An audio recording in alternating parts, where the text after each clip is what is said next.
Hey guys, let's get more news about Lakers, but first, don't forget to subscribe and leave your like.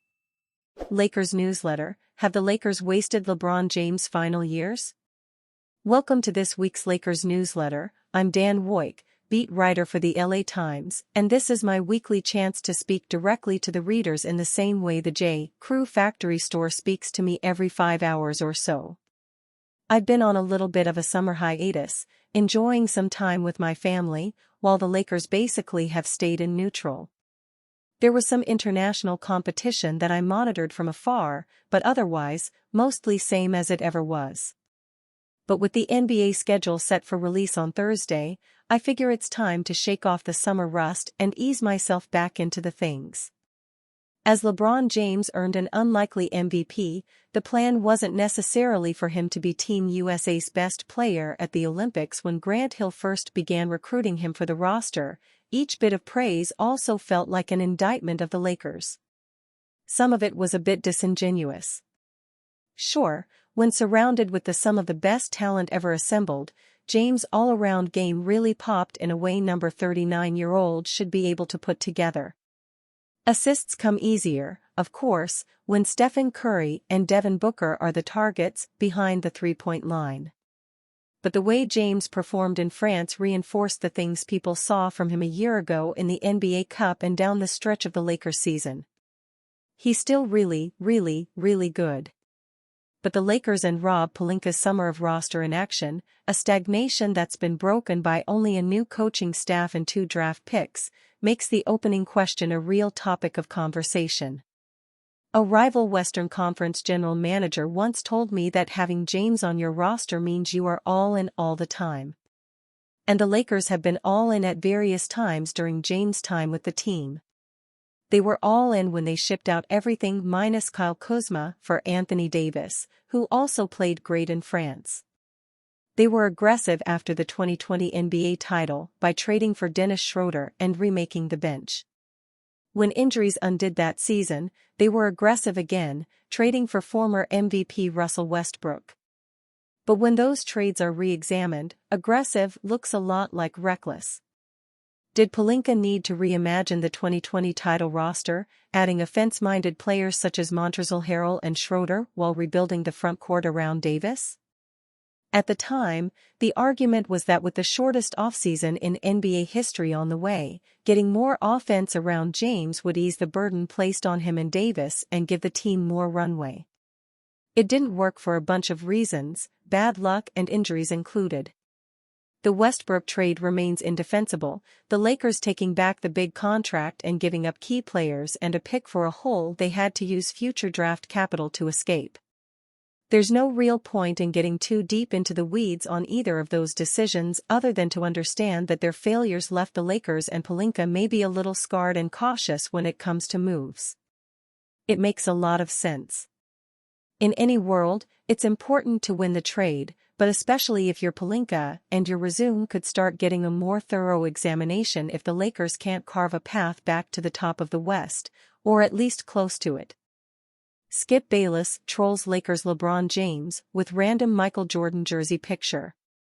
If the term hater exists in the dictionary, it should also feature a photo of Skip Bayless trolling LeBron James. For at least a decade, Bayless has hated on LeBron, no matter what he does, even winning another Olympic gold medal for his country in the recent 2024 Paris Games. The sports analyst has criticized the Los Angeles Lakers superstar even before the Olympics started, even calling him king of the practice games. Now, like clockwork, Bayless has come after James again, after the NBA's all-time leading scorer won the Olympics MVP. In a recent post on X, formerly Twitter, Bayless uploaded a photo of bootleg Michael Jordan jerseys with a biting caption. Walking through a mall in Palm Desert, California, saw these in an upfront window display. Wait, LeBron just stole, won Olympic MVP and this store is featuring Jordan jerseys? He left Chicago in 1998. Sorry, LeBron, you're still chasing, Bayless wrote. While this recent post is an obvious troll attempt, Bayless has hurled some stinging comments against James previously. He criticized the four-time NBA champion for winning the Olympics MVP over longtime rival Stephen Curry, asserting that Team USA would not have defeated Serbia in the semi-final without his heroics. True enough, Curry exploded for 36 points in that game, pacing the team as they came back from a 17-point deficit to beat Nikola Jokic and the Serbians 95-91. Moreover, Curry was one bucket shy of beating Carmelo Anthony's all-time Olympic scoring record of 37 points. However, James also put up a triple-double in that game, with 16 points, 12 rebounds, and 10 assists. In the gold medal game, the Lakers star nearly had another triple-double, finishing with a stat line of 14 points, 6 rebounds, and 10 assists. Throughout the 2024 Olympics, James also averaged 14.2 points, 6.8 rebounds, and 8.5 assists. The 39-year-old has proven yet again that he has mastered every aspect of basketball and perfected his natural ability to control a game besides scoring, which might not translate well to a high-speed TV broadcast. Still, Skip Bayless might find more things to criticize LeBron for as he returns to his NBA team for his 22nd season. The Lakers have had a relatively quiet offseason, which has prompted fans and analysts to say that the front office has wasted him and all-star teammate Anthony Davis. After winning the 2020 championship, the franchise has practically imploded a contending 2021 roster by trading for Russell Westbrook, which they are still recovering from. While the Lakers did reach the Western Conference Finals in 2023, the team still has a mountain of work to do. It's understandable for fans to get mad when the team has spent over a month doing nothing but drafting Bronny James and hiring J.J. Redick as new head coach.